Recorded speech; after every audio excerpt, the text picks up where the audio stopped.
विश्व के प्रमुख कृषि प्रदेश।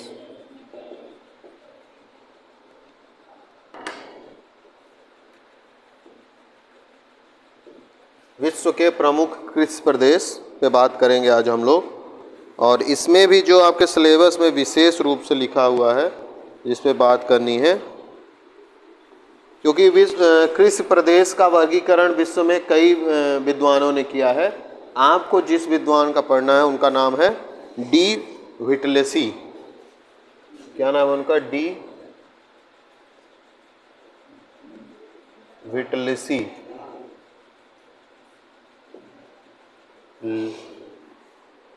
डी व्हिटलेसी, ठीक है। इन्हीं का वर्गीकरण आपको पढ़ना है, और बहुत सारे विद्वान ने किया है, उसमें हमको नहीं जाना है केवल। और ये बहुत महत्वपूर्ण टॉपिक है इस यूनिट का, है ना। अगर पेपर जब होगा तो ये आपको देखने को मिल सकता है। तो जो कृषि प्रदेश, पहले तो कृषि प्रदेश क्या है यह पता होना चाहिए। पहले तो प्रदेश पता होना चाहिए क्या होता है। प्रदेश या जो क्षेत्र का विभाजन किया जाता है वो कुछ समरूपता के आधार पर किया जाता है। प्रदेशों का विभाजन जब किया जाता है, जैसे भारत में ही जो राज्यों का विभाजन हुआ बाद में, है ना, तो बहुत सारे चीज़ों को ध्यान में रख के किया गया है। बहुत सारे राज्य हैं भाषा के आधार पर बने हुए हैं। साउथ के जो राज्य हैं वो भाषा के आधार पर है, कौन सी लैंग्वेज बोली जा रही है। जैसे तमिल बोलने वाले तमिलनाडु वाले क्षेत्र में रहते हैं, है ना।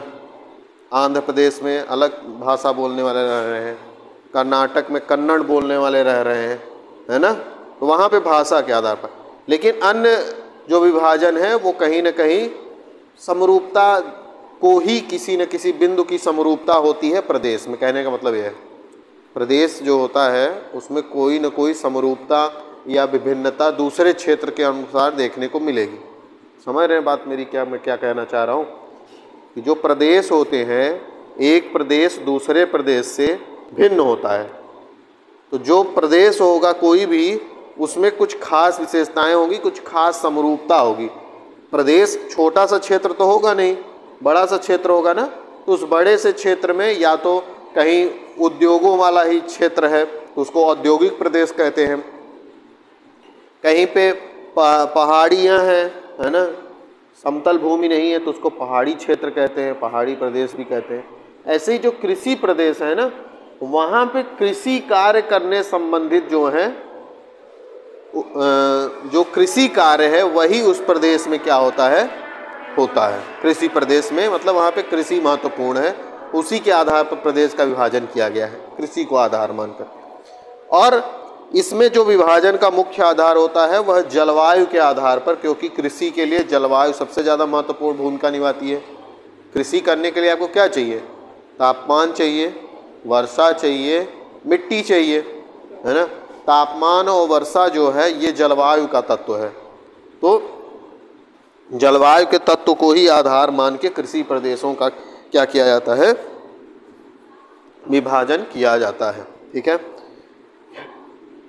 व्हिटलेसी ने 1936 में जो है अपना ये विभाजन दिया है। तो 1936 में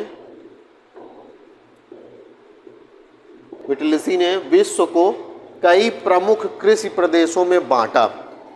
फिर इनके बाद में कई सारे लोग आए जिन्होंने विभाजन किया है। उनमें हैं कुछ नाम हैं उनके, जैसे एक है बुकानन।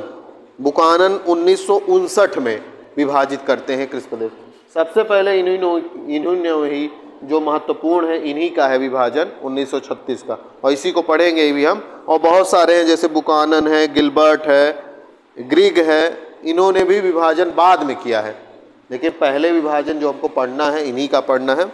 और कुछ फैक्ट इसमें आपको पता होना चाहिए कि जितने भी देश आज आप देख रहे हैं विश्व में, कई सारे देश हैं, है ना। तो क्या हर एक देश में जो भूमि है, देश मतलब देश में भूमि, जैसे भारत में, भारत का पूरा क्षेत्रफल 32 लाख कुछ किलोमीटर है ना, 32 लाख ही है ना। तो क्या पूरा क्षेत्र कृषि करने योग्य है? नहीं है। तो ऐसे ही जितने भी देश हैं सबका पूरा क्षेत्र कृषि करने योग्य नहीं है, सब में अलग अलग है। जैसे इसमें कुछ परसेंटेज दिया हुआ है कि ऑस्ट्रेलिया का जितना क्षेत्रफल है उसका केवल 2% भाग कृषि योग्य है, कनाडा का 3% है ना, फिर रूस में 8% है, भारत का 44% है ना। भारत में ज़्यादा भूमि कृषि करने योग्य है। बहुत सारे देशों में देख रहे हैं 2% है, 3% है, 5% है, फ्रांस में 36% है।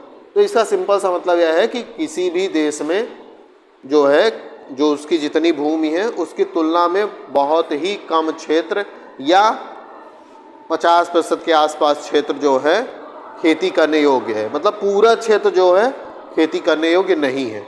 बात समझ में आ रही? और हर देश का अलग अलग है, किसी देश में ज़्यादा है कृषि योग्य भूमि और किसी देश में क्या है, कम है। ठीक है। और जो विश्व की लगभग जो 50% जनसंख्या है आज भी, विश्व में 50% जो विश्व की टोटल जनसंख्या है और उसका 50% भाग आज भी कृषि पर निर्भर। जैसे हमारे यहाँ भी भारत में भी लगभग 50% लोग जो हैं वो किस पे निर्भर है, कृषि कार्य पर ही निर्भर है, रोजगार के लिए भी और भोजन आदि के लिए भी। ठीक है। तो विटलिसी ने जो कृषि प्रदेश का विभाजन किया है उसमें उन्होंने जो प्रदेश बनाने का, उन्होंने जो कृषि प्रदेशों को बांटा है उसके लिए कुछ आधार माने। इन्होंने मुख्य जो प्रदेश बताए हैं वो 13 प्रदेश बताए हैं। मतलब इन्होंने विश्व के को कितने प्रदेश, कृषि प्रदेशों में बांटा है, 13 कृषि प्रदेशों में बांटा है।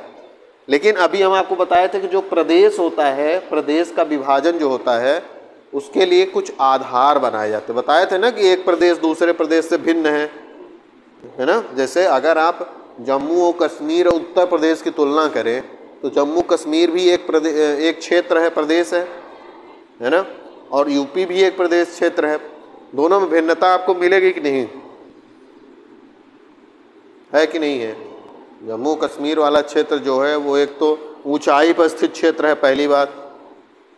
वहाँ पे मैदान उतने ज़्यादा नहीं है जितना कि यूपी में समतल भूमि आपको मिलेगी, उपजाऊ भूमि मिलेगी। तो ये सब भिन्नता है। यूपी के अंदर आपको ज़्यादातर जो क्षेत्र हैं वो समरूप मिलेंगे, मतलब लगभग जैसा पूरे यूपी में लगभग मिलेगा आपको कि 70-80% क्षेत्र एक ही क्वालिटी के होंगे, एक ही तरह का क्षेत्रों का तापमान होगा, मिट्टी लगभग हो सकती है समान ही हो और बरसात भी लगभग उस क्षेत्र में समान होती हो। लेकिन आप जब दो क्षेत्रों के बीच में तुलना करेंगे तो अंतर मिलेगा, आपको मिलेगा कि नहीं मिलेगा? जम्मू कश्मीर और उत्तर प्रदेश की अगर आप तुलना करते हैं तो यही तो इसके लिए उन्होंने कुछ आधार बनाए हैं और उन आधार के आधार पर इन्होंने विश्व को 13 कृषि प्रदेशों में बांटा। ठीक है। तो हम उनके आधार के बारे में बात करेंगे कि कौन कौन से, पहले तो वो आधार हैं जिनके आधार पर मानक मान के इन्होंने प्रदेशों का क्या किया है, सीमांकन किया है। तो पहले उनका नाम लिख लेते हैं और फिर उनको हम एक एक करके बात करेंगे। तो टोटल जो है 5 आधार है कृषि प्रदेश सीमांकन के आधार। तो पहला आधार जो है इसमें कृषि फसल और पशुओं का पारस्परिक संबंध। कृषि फसलों, इसको लिख लीजिए, कृषि फसलों और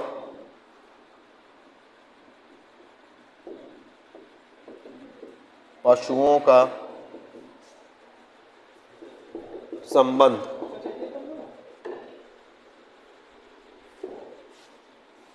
दूसरा कृषि उत्पादन विधियां।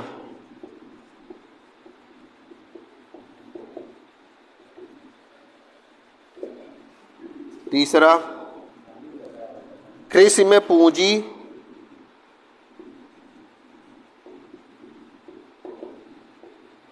कृषि में पूंजी, श्रम और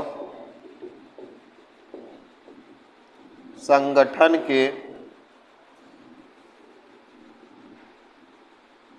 विनियोग की मात्रा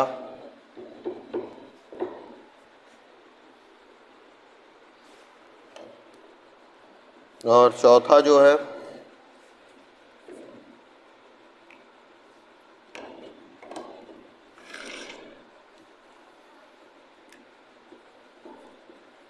कृषि उत्पादन के उपभोग का स्वरूप।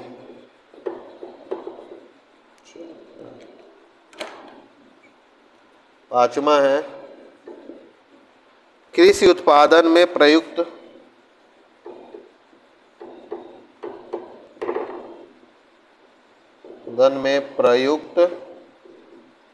यंत्र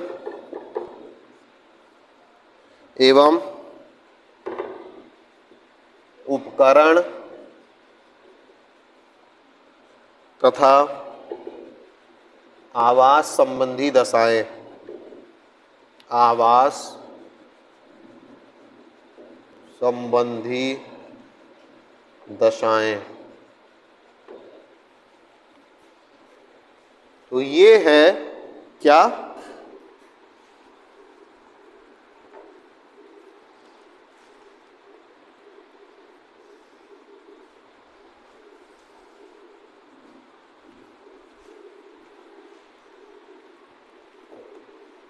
लिख लिया आप लोग?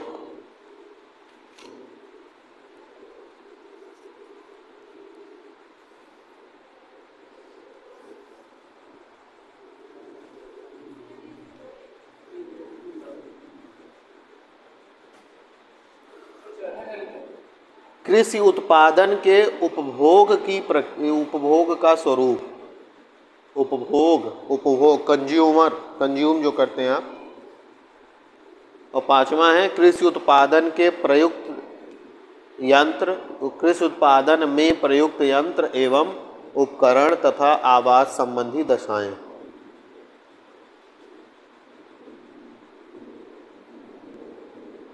लिख लिया?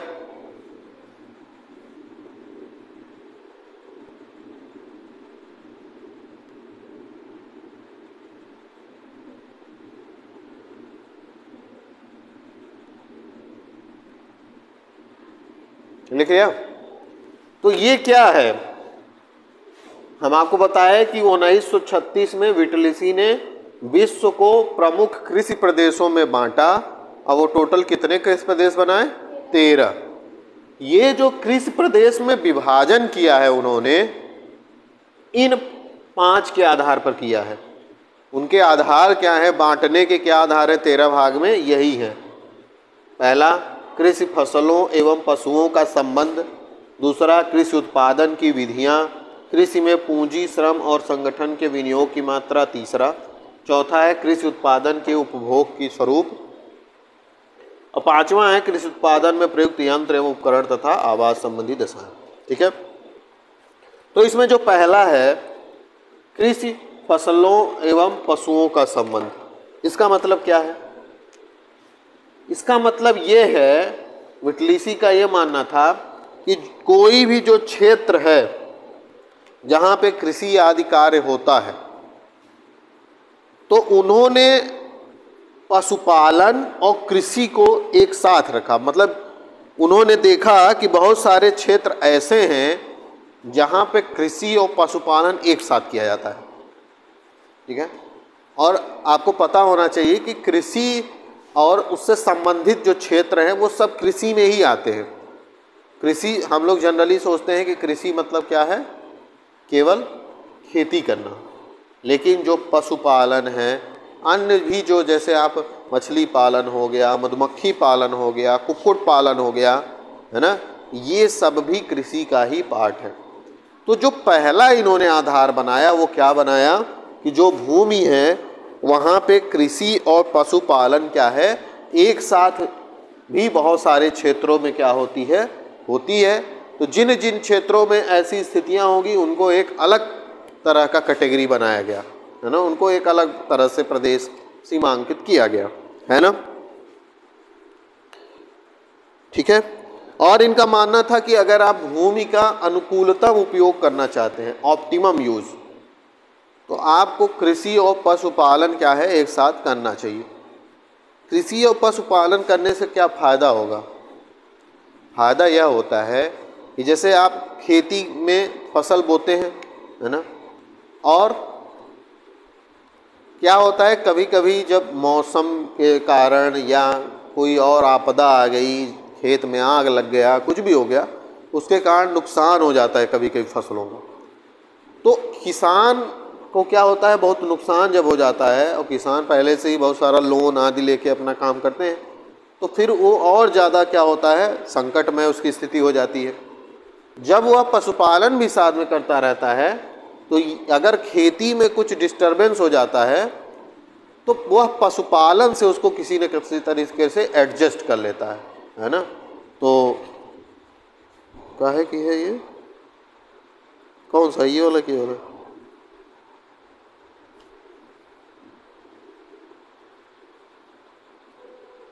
आगमन 8 बजे, प्रस्थान 10:30 बजे। 8 ही बजे न आते हैं, यही तो चल रहा है समय ना अभी। कुछ लोग लेट आते हैं, 8:30 बजे आते हैं, 9 बजे आ रहे हैं, 10 बजे भाग जा रहे हैं। ऐसा कौन कर रहा है हीरा भैया? कुछ लोग हैं 10 बजे भी चले जा रहे हैं। इसीलिए निकालना पड़ा मुझे। राइटिंग तो बड़ी अच्छी है। कौन लिखा है? नीलकंठ सर। हाँ, नीलकंठ सर। तो कहने का मतलब यह है कि पशुपालन भी अगर किसान साथ में करता है तो क्या फ़ायदा है उसका, कि अगर ऐसी स्थिति आती है कि उसका फसल नष्ट हो जाता है तो पशुपालन अगर साथ में कर रहा है, तो अगर मान लीजिए उसने गाय भैंस ही रखा हुआ है ना, तो गाय भैंस का जो दूध है उसको ले जाके वो मार्केट में बेच सकता है, या डेली उसका एक्स्ट्रा इनकम का वो पार्ट है। और पशुपालन एक ऐसी चीज़ है जिसमें बहुत ज़्यादा नुकसान की संभावना नहीं होती है। क्या नुकसान की संभावना होगी उसमें? पशुओं को खिलाने के लिए आपको चारा चाहिए, अब खेती से आपको भूसा आदि मिल ही जाता है, चारा आप एक खेत में लगा ही सकते हैं, उसके लिए आप पानी भी थोड़ा बहुत चाहिए तो व्यवस्था कर सकते हैं। बस ये है कि आपको उसको व्यावसायिक तरीके से करना होगा, शर्म नहीं लगनी चाहिए, है ना। बहुत लोगों को शर्म लगती है, कह रहे यार हम 2-4 लीटर ले जाके कैसे बेचेंगे। तो पैसा कमाना है तो शर्म लगेगी तो पैसा नहीं कमा पाएंगे, है ना। तो चीज़ों को बेचना होगा, है ना। तो पशुपालन और कृषि जब एक साथ, किसान, हर एक किसान को ये करना चाहिए। ये पशुपालन जो है कृषि के साथ बहुत महत्वपूर्ण होता है। अगर खेती भी जितनी भी हो, चाहे जितनी भी हो, लेकिन अगर पशुपालन साथ में कर रहे हैं आप तो बहुत फ़ायदा करता है उस किसान को। जैसे मान लीजिए किसी के यहाँ 20 लीटर दूध हो रहा है, ठीक है, उसका बिक नहीं रहा है। बहुत लोग कहते हैं ना कि हो जाएगा, तो बिकेगा कैसे? नहीं बिक रहा है तो ठीक है भाई, उसका तुम दही बना लो, दही से बनाओ, उसका मक्खन निकालो, घी बनाओ, पनीर बना के बेचो, कितने सारे प्रोडक्ट हैं।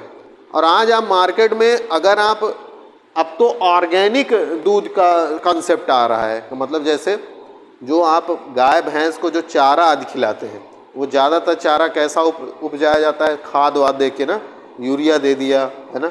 ऑर्गेनिक मतलब क्या है कि उसमें कोई खाद या कोई भी कीटनाशक का प्रयोग नहीं किया जा रहा है। मतलब वो जो उनका वेस्ट मटेरियल है जानवरों का ही, गोबर आदि, उसी से खाद बनाइए और उसी से आप चारा पैदा कीजिए और उसी चारे का प्रयोग उनको खिलाने के लिए कीजिए, तो क्या होगा, ऑर्गेनिक हो। बहुत महंगा बिक रहा है वो आजकल, है ना, अभी इधर नहीं आया है, लेकिन ये जो एडिशनल है ना, ये एडिशनल है किसानों के लिए पशुपालन। तो ये किसानों को पशुपालन करना चाहिए, है ना। अलग से भी पशुपालन महत्वपूर्ण है। दूसरा है कृषि उत्पादन विधियाँ, है ना। इसके आधार पर भी उन्होंने विभाजन किया प्रदेशों का। विधियाँ 2 तरह की हैं। एक तो पारंपरिक विधियाँ हैं। पारंपरिक विधियाँ क्या हैं? पारंपरिक, जिसमें जैसे हम लोग पहले से जैसे खेती करते आए हैं, आपको पता है बैल आदि के माध्यम से हल द्वारा जो है खेत में जुताई बोवाई आदि की जाती थी, है ना। तो वो पारंपरिक विधियां हैं जो हम पहले प्रयोग करते थे। और नई विधियां क्या हैं, आधुनिक विधियां क्या हैं, ट्रैक्टर द्वारा खेतों की जुताई आदि करना, कटाई के लिए भी अब मशीन आ गई है ना। तो जो पारंपरिक विधियां हैं और जो आधुनिक विधि है, इसको भी इन्होंने आधार बनाया कृषि प्रदेशों को बांटने के लिए। बात समझ रहे हैं मैं क्या बताना चाह रहा हूँ? ये सब आधार हैं किसके, कृषि प्रदेशों को बांटने के लिए। तो खेती के जो उत्पादन की विधियां हैं, चाहे पारंपरिक हो चाहे आधुनिक विधियां हो, उनसे भी इन्होंने उनको भी आधार बनाया प्रदेशों को बांटने में। फिर आगे आइए, कृषि में पूंजी, श्रम और संगठन के विनियोग की मात्रा, है ना। तो इसमें क्या होता है कि आप लोग देखते हैं कि कुछ क्षेत्र या कुछ लोग ऐसे होते हैं कि जो कृषि में बहुत ज़्यादा पूंजी का निवेश करते हैं। कृषि में पूंजी का निवेश करने का मतलब है कि वो आधुनिक कृषि करना चाह रहे हैं। आधुनिक कृषि करेंगे तो वो महंगा पड़ेगा, एक बार आपको खर्च करना पड़ेगा। लेकिन जैसे आप अगर ट्रैक्टर खरीदिए तो उसमें थ्रेसर खरीदिए, हार्वेस्टर खरीदिए और वो कटिंग वाली मशीन खरीदिए, इसके लिए पैसा चाहिए ना, कि नहीं चाहिए?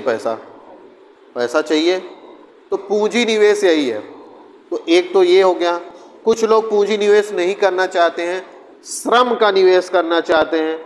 उनको मशीन नहीं चाहिए, वो बैल या हल के द्वारा ही खेत में जुताई करेंगे तो उसमें श्रम ज़्यादा लगेगा। एक खेत जोतने में ही 1 दिन लग जाएगा, तो श्रम ज़्यादा लग रहा है ना। तो इस आधार पर भी क्या होता है, विटलीसी ने जो है खेतों को मतलब कृषि प्रदेश को विभाजित किया है कि श्रम और पूंजी कैसे कैसे इन्वेस्ट किया गया खेती में, है ना।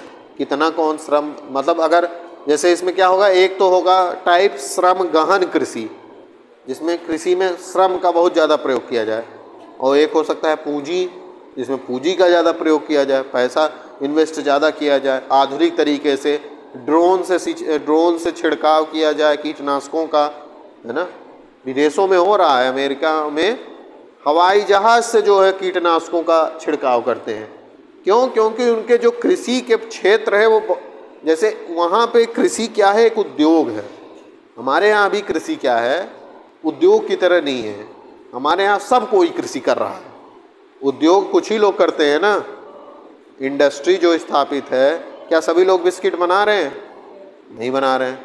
लेकिन आप देखेंगे ज़्यादातर लोग, सब लोग खेती कर रहे हैं, खेती सभी कर रहे हैं ना। तो समस्या यही कि छोटे छोटे खेत हैं, जिसके पास एक छोटा सा भी खेत है वो भी खेती कर रहा है, जिसके पास 10-20 एकड़ है वो भी खेती कर रहा है। अमेरिका में क्या है कि वहाँ पे एक एक व्यक्ति के पास 1000 एकड़ 2000 एकड़ ज़मीन है, बड़े बड़े खेत हैं। तो उसमें तो हाथ से तो छिड़काव कर नहीं पाएंगे, तो उसके लिए वो तकनीक का प्रयोग करते हैं वहाँ पे, ठीक है। वहाँ पे कंप्यूटर आधारित सिस्टम, पूरा सैटेलाइट बेस्ड होता है सब कुछ। वो स्मार्ट खेती है, वो हमारे यहाँ भी होना चाहिए। फिर अगला चौथा नंबर है कृषि उत्पादन के उपभोग का स्वरूप। इसके आधार पर भी विभाजन किया गया कृषि प्रदेश का। तो ये जो स्वरूप है विभाजन का, उसमें क्या है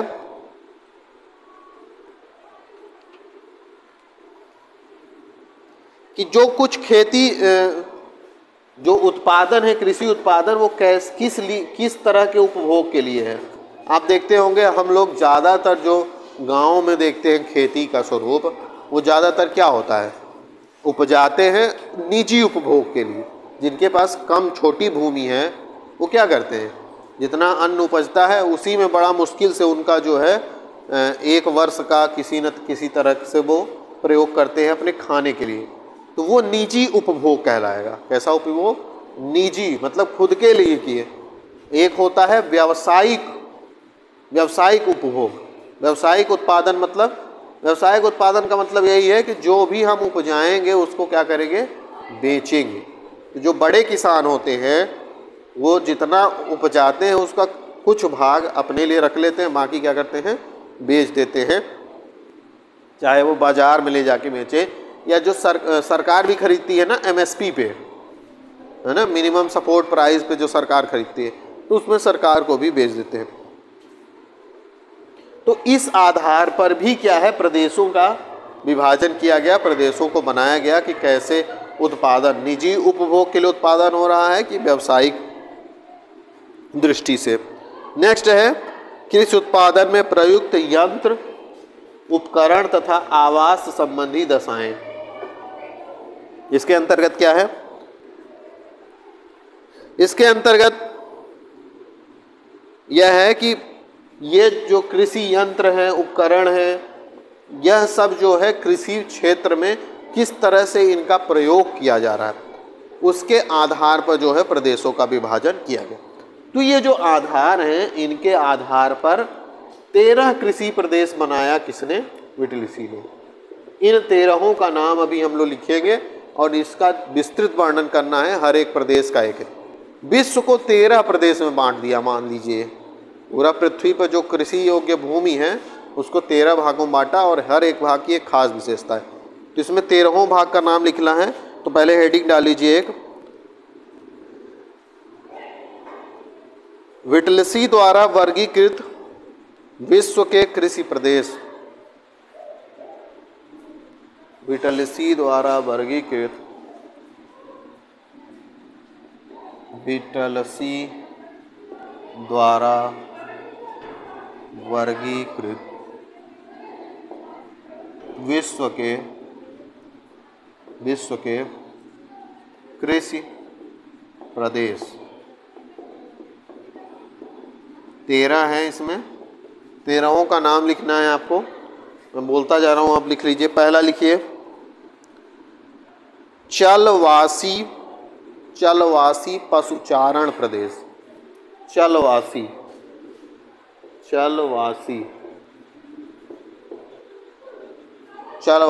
पशुचारण प्रदेश। दूसरा लिखिए व्यापारिक पशुपालन प्रदेश। चलवासी पशुचारण प्रदेश और दूसरा व्यापारिक पशुपालन प्रदेश।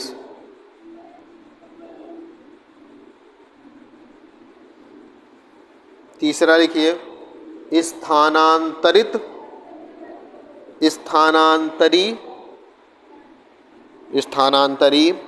कृषि प्रदेश। स्थानांतरी कृषि प्रदेश।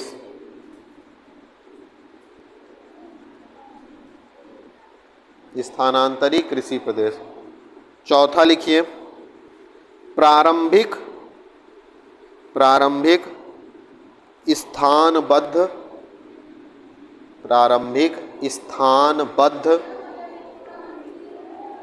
कृषि प्रदेश।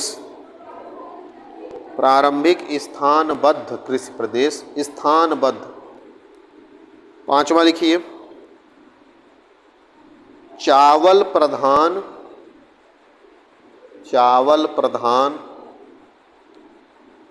गहन निर्वाह कृषि प्रदेश। चावल प्रधान गहन निर्वाह कृषि प्रदेश। चावल प्रधान गहन निर्वाह कृषि प्रदेश। छठवां लिखिए चावल विहीन गहन निर्वाह कृषि प्रदेश। चावल विहीन गहन निर्वाह कृषि प्रदेश।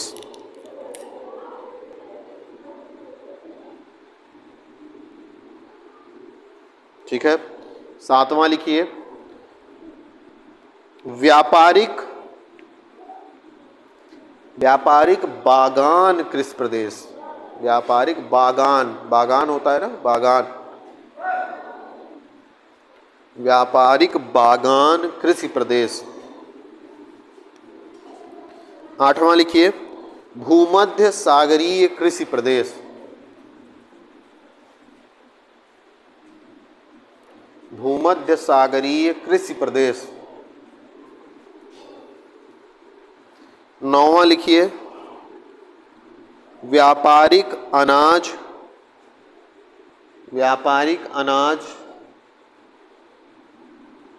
उत्पादक कृषि प्रदेश। व्यापारिक अनाज उत्पादक कृषि प्रदेश। अनाज उत्पादक कृषि प्रदेश। 10वां लिखिए, व्यापारिक फसल एवं पशु उत्पादक कृषि प्रदेश। व्यापारिक फसल एवं पशु उत्पादक कृषि प्रदेश।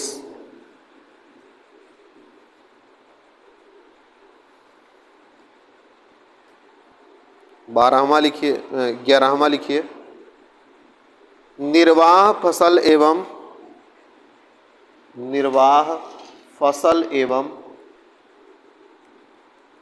पशु उत्पादक कृषि प्रदेश। निर्वाह फसल एवं पशु उत्पादक कृषि प्रदेश।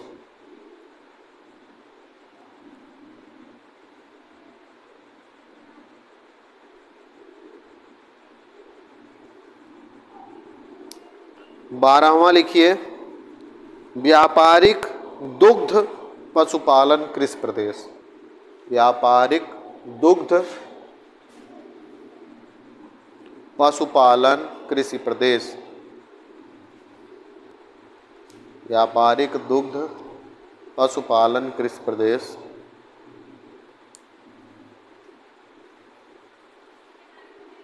आखिरी लिखिए, विशेषीकृत बागवानी या उद्यान कृषि प्रदेश। विशेषीकृत बागवानी या उद्यान कृषि प्रदेश।